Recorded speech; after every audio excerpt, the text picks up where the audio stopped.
You like that, right? With the thumbnail, Invisible Man, you like that, right?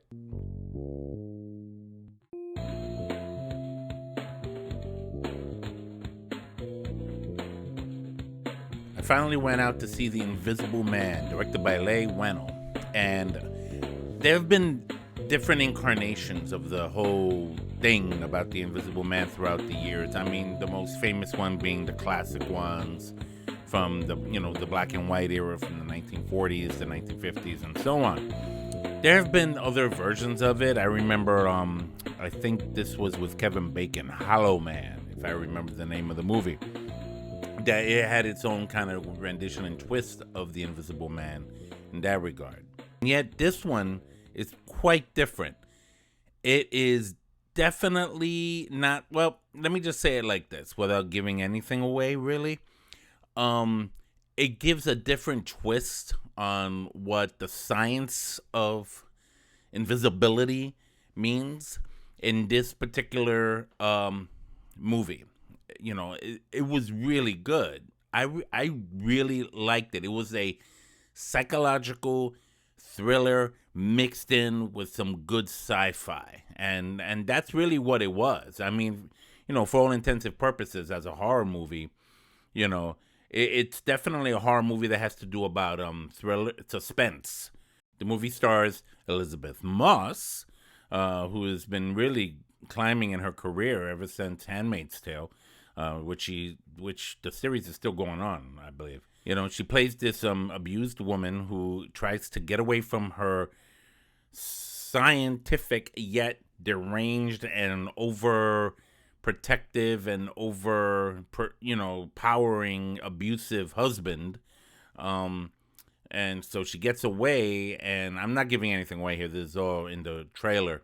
Apparently he supposedly died, and what she starts finding out as she's staying with friends that are like helping her going through this transition in many ways, both emotionally, financially, it seems, and things of that nature. You see a not sudden, but a kind of almost paranormal activity-ish blend of, wait, was that just there? It becomes that way as the movie grows. This movie grows on you, and it grows with the suspense. It grows with the element of surprise. It's definitely a movie with a couple of interesting plot twists that towards the end you go, "Oh, really?" Really good, and it was executed. Let me just say it like that: executed rather intelligently, wittingly, very smart, very creepy, and very on point with the concept of what if you use the gift of invisibility, how you can use it for good or evil, just like any other gift. And that's the whole point, isn't it? Whatever gifts we all carry, we can use them for good or bad. The Invisible Man is another example of that. Like it shows you what you can do with scientific breakthroughs. What are you gonna do with what you've discovered, what you've been able to do? Is it gonna be something to serve humanity, or is it gonna be something to serve yourself? I would actually buy it on Blu-ray. Like really, like it was that good. One of those kind of movies that keeps you on the edge of your seat and you're wondering what's gonna happen next. Like obviously the it was bad enough when this guy was tormenting her when he was visible. Okay, now that he was invisible, it was like it was even worse. Okay, and she had to deal with that and go through it, and there was a lot of things that happened in the movie to her that you feel really bad and like, wow, what did she really do to deserve any of this?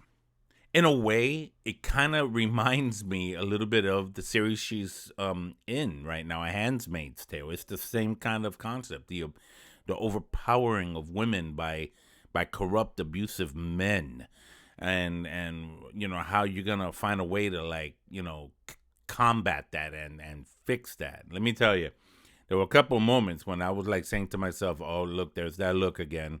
I've seen that look before. I've seen it in A Handmaid's Tale. At the end of every Handmaid's Tale, that look of, damn it, I freaking didn't get done what I had to get done."